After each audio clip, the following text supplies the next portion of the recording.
Good morning, guys. You know what time it is. It's time for tactics. Hey, so I'm going to take you back to round one of the 2026 Wyoming Community Foundation Open. Guys, I'm convinced that you're making me work too hard to get to 2200. You kids, or the kids, are extremely tough at chess. Us adult improvers know it. They take us all the way to the eonth degree. I played a 1300 in my first round. I think he was at 1398. His name is Shri Bezawada. Extremely tough player. Guys, I had to kick it into a whole different gear just to be able to win this game. I mean, I played it at 92.5%, and I had to use every ounce of that to be able to win. So I'm a 2300 tactics player on chess.com with the chess puzzles, and I had to use every ounce of that in order to pull off the win here, guys. Like 1300s are no joke. They're not what they used to be. So 15 years ago, 20 years ago, you used to be able to play a 1300. They're going to blunder on move like 6 in the opening, you're going to win easy. But it's not like that anymore. 1300s are super tough. Like, do not take your opponents lightly. Let's get into this game. So he's playing white. I'm playing black. I always seem to get black against the lower rated players. But anyway, he played e4, best move. I played c5, knight f3, pretty standard stuff. e6. You guys know I like to play the e6 Sicilian. I'm very good at the Sicilian con. I play it all the time. So if you're looking for a great defense against e4, watch this game intently and rewatch it. You're going to learn a ton on the Sicilian con and all the ideas and moves behind every move that I play. So knight f3, e6, d4. This is the open Sicilian, very standard, very common. You'll see this a lot. The c pawn always takes, c takes d4, and knight takes d4. a6. So you got to play a6 here, guys, because probably white is going to play knight c3, and you got to be able to cut off the b5 square in addition to the d5 square, which is already taken away by my e6 pawn. So you got to take away those squares in the Sicilian con. a4, queen c7. Now, this looks like kind of a weird move, right? So queen c7 is played to make sure white can't play their bishop to c4. We don't want to get them help them out with their activity and developing their pieces where they want to play them. So a lot of times white will end up playing bishop e2 or bishop to d3 instead. Knight c3, knight f6. So this is the queen's knight variation of the Sicilian con. The reason the knight f6 is important is because if you don't play that and instead you play bishop to c5, which is another way to play it, you're inviting a whole new line that you got to deal with, which I don't like dealing with, which is queen to g4, attacking the g7 pawn. So what I mean is if instead I had moved bishop c5 instead of knight f6, I would have had to deal with queen to g4, which is very reminiscent of like French defense players when white plays that line, when you play the winnower variation where you go e4, e6, d4, d5, and knight c3, bishop b4, and you have queen g4. So that's very similar to like that line. I don't want to deal with it.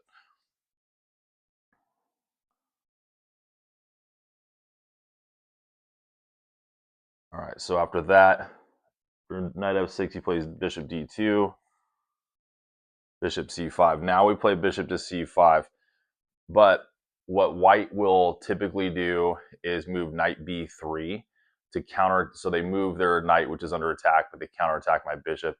And then I have to make a decision as to whether I'm going to draw back to a7 or e7. So it's a matter of preference and taste. If you go back to a7, you pin the pawn, usually to the king after white castles kingside.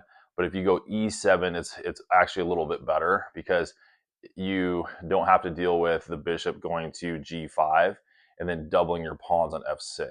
So what I mean is if I had gone bishop, if I go bishop a7, he goes bishop g5. I'm not fast enough to defend with d6 and knight b to d7 to retake on f6. So then the g7 pawn ends up taking on f6 and I end up having double pawns, and that's not good. So after bishop c5,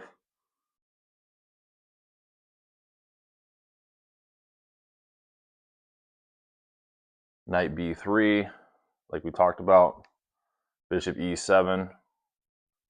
He's playing the opening extremely well, guys. Hasn't made any mistakes. Playing very well. F4, carving out kingside space. Great move. D6. Now, the reason we go D6 is just to prevent E5. So if E5, D takes E5, F takes E5, Queen takes E5 with check. So, and then we're going to go knight B, D7. That's a typical setup. And then usually you would go B5 and then bishop B7. But because he played A4, he's keeping us from pressing B5. So probably end up going to more of like a hedgehog setup with B6 and then bishop to B7.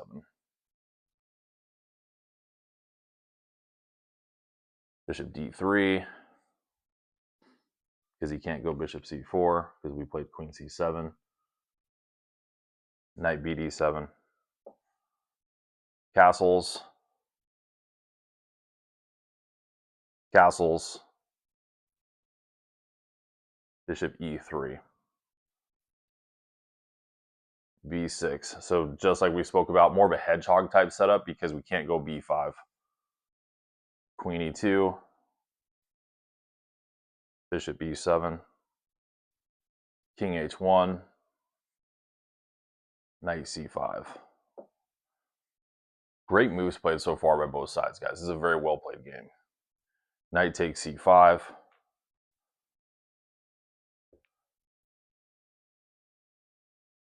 B takes C5. And black is up here minus 0.32. So Stockfish has me at minus 0.32 advantage. B3, D5, E5. Okay, so this is the critical part of the game, guys. So we're fighting for the center, right? That's always one of your main things you should be doing in the opening, fighting for the center. Now he presses E5. So there's a big calculation here because what I'm threatening with D5 is the pawn push D4 with a pawn fork on the bishop on E3 and the knight on C3. But white has a great counterattack here. And after D5, he presses E5 and he's like, go ahead and pawn fork me because if D4, I'm going to take your knight on F6. And if you take, say, my bishop on E3, I'm going to take your bishop on E7 and you have nothing left to take. And I'm threatening to take on E7 takes F8. Check.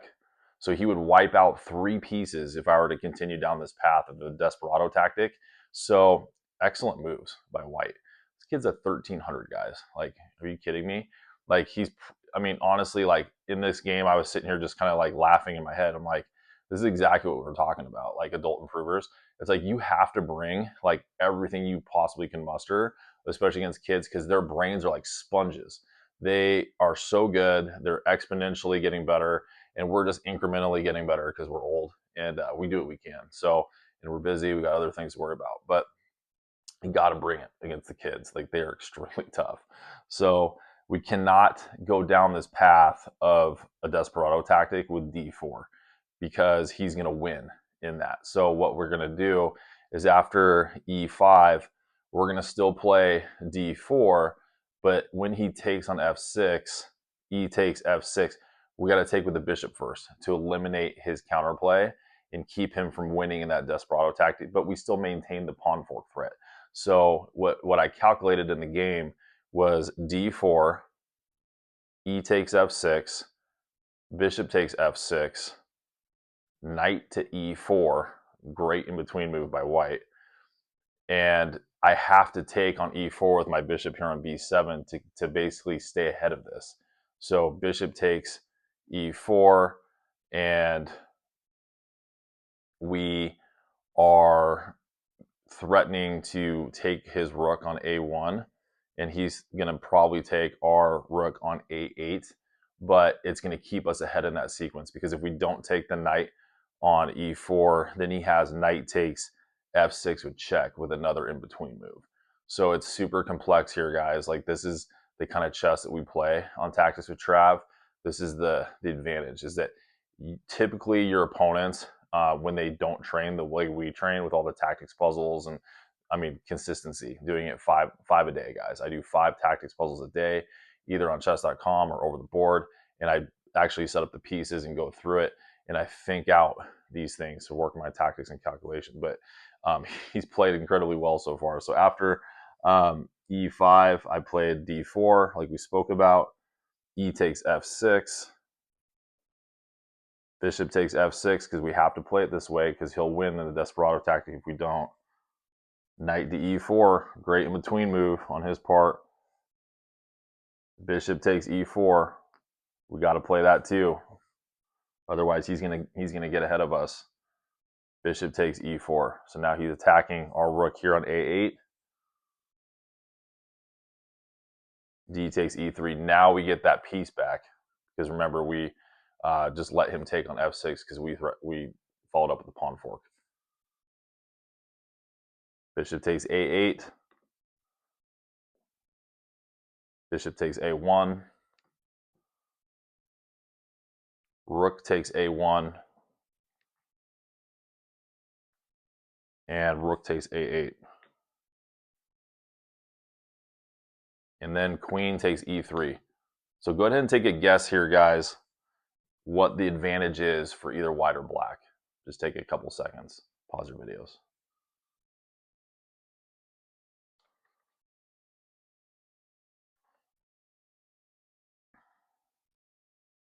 All right, so it's super close, guys. Like I'm only up, black is only up minus 0.22.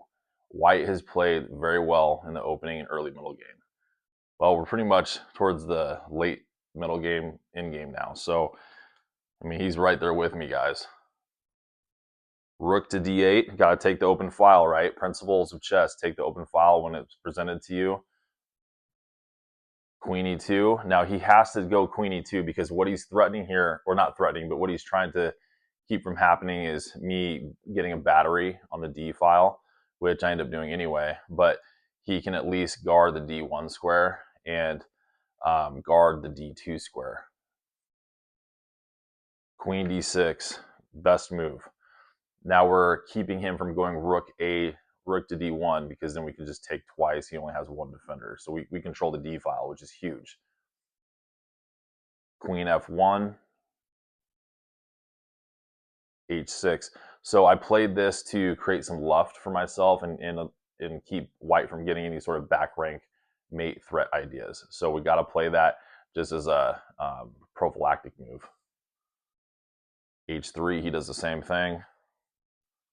a5. So getting my pawn out of the line of fire of white's queen. So that way my queen's not tied down to defense of my a6 pawn.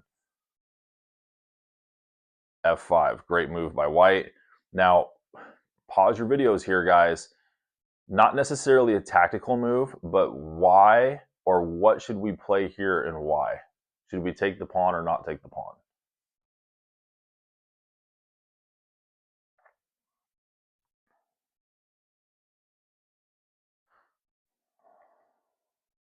All right, so we do not want to take the pawn. That is fueling white's idea. So we're going to get his queen really active if we take on f5. So if e takes f5, queen takes f5, and white is very active now with his queen. So it's better to just bypass the pawn and push like I did e5, which is the best move. Now rook e1, queen d4, f6. Great move by white.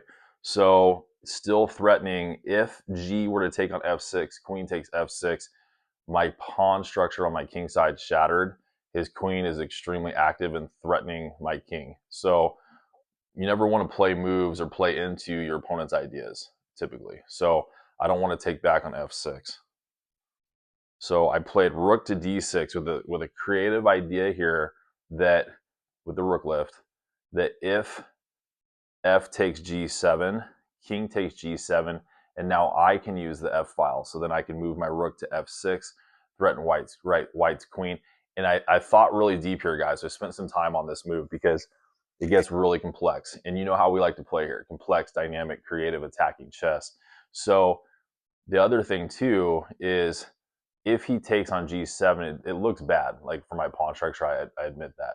But rook to f6 is kind of dangerous because it sets him up for a trap. And this is going to lead right into this. So it's pretty cool. So after rook d6, He takes on G7.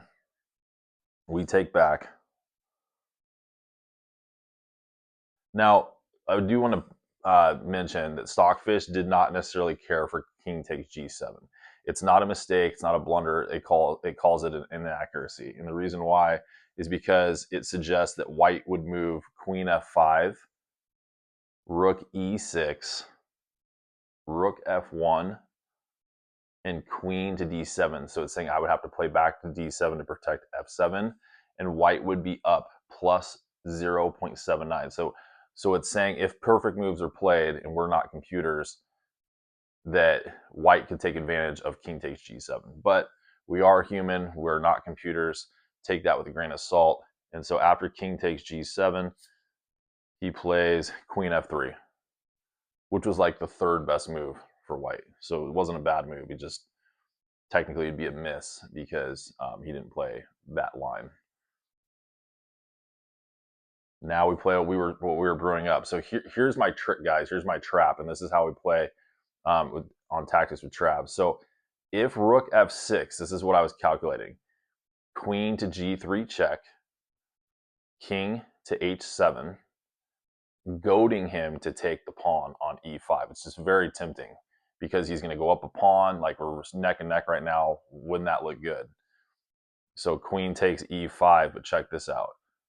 Rook to F1 check, trying to remove the defender and deflect the white rook off E1 to take on F1, and then I win the queen on E5. So it's a very dubious threat. So if he doesn't take, now this is where the tactics puzzles that we do really come into play. So if he doesn't take on E5, I still play after rook F1 check. Let's say he goes king H2 instead of taking on E5. Pause your videos here. Now remember, I'm not making the moves yet because this is how we do it. You got to calculate 3, 4, 5, sometimes 6 moves deep to really play this way and be effective and be complex, creative, and dynamic. So what would we play in that line? So pause your videos here.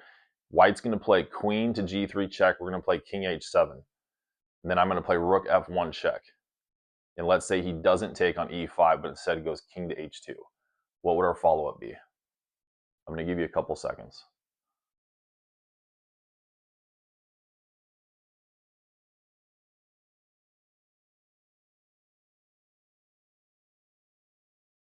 All right, you ready? So let's just go through the moves because now you've had time to calculate this, but this is how it plays out. So he saw the queen takes E5 line. So that's one branch, but he didn't see the follow-up on the second part, which is pretty deep, guys. I mean, he's a 1300. Like, he shouldn't be able to see this. I mean, 15 years ago, a 1300 would have been toast, back on move 10.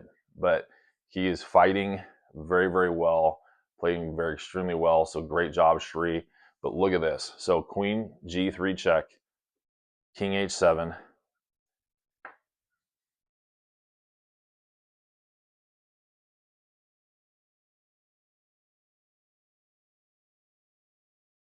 Excuse me.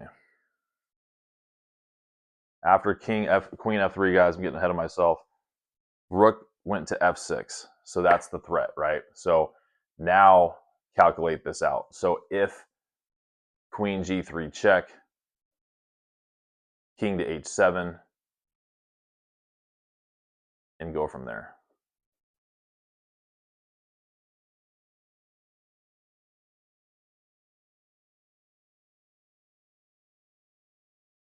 All right, so queen G3 check, king H7, queen takes on E5. So this is a blunder, guys. Shame on queen takes E5. Shame on that move. Shame. So it's just not good because, I mean, even if he sees rook to F1 check and he takes back with the rook, obviously we know we win the queen. But the other follow-up and the one that he did not see that I was talking about is rook to F1 check, king H2, and queen to G1 check, king to G3, and then an in-between move, which is super fancy, and you got to play it for the most optimal edge. queen to f2 check, king g4, and then rook finally takes the rook on e1. And we're up like 15 points and we're going to win the game. So super deep, super complex. So after queen takes e5, blunder, Shane Bell, rook to f1 check, king h2, so he doesn't take, so he doesn't want to lose his queen. Queen to g1 check. This is what he did not see. Queen g1 check, king to g3. And because we want to optimize our tactics, guys, we don't want to just take back the rook, because if you take back on e1 right away, you're inviting queen to f5 check. And that can be really annoying because now his queen's going to just keep checking me. And actually, this is the line for that. So eventually I can stop getting checked, but why even fall into it? So king, if rook takes e1,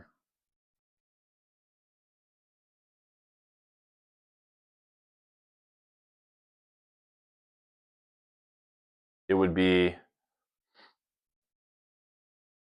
queen to f5 check, king g8, queen to g4 check, king f8, and it's just a bunch of unnecessary moves we don't have to go down. So it's just better to play queen f2 check here.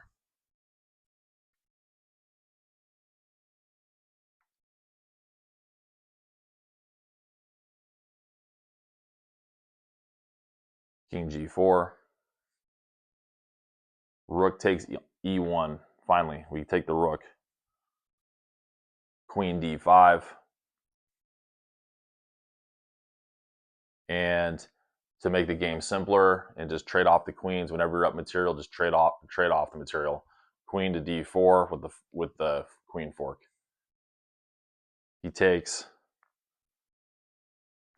we take back, and black goes on to win easily. So guys, like, I had to kick into the eonth degree to win this game. Like, I'm not kidding you.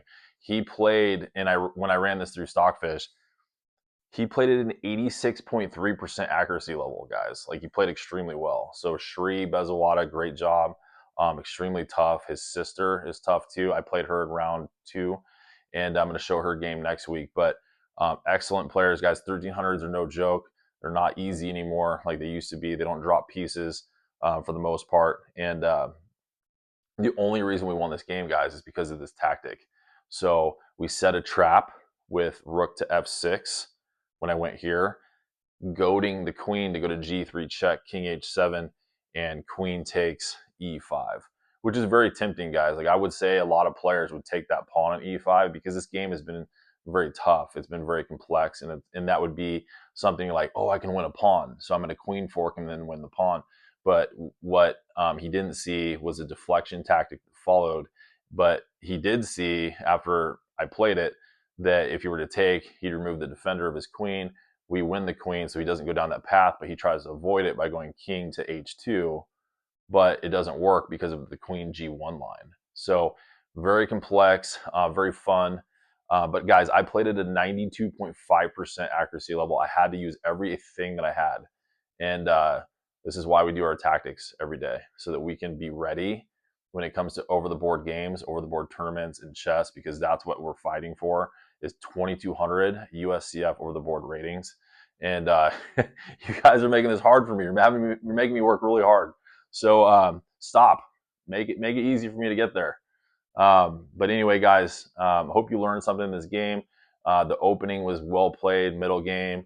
The tactical sequence here at the end that really was the nail in the coffin. But hope you learned something, and watch the tactics video that's coming out this Sunday, because that's how we train for over-the-board games. And then watch the game next week, which is equally as tactical as this game, against his sister, Rushita Bezawada. Great player as well. Do not take kids lightly. 1300s are not easy anymore. See you guys next time.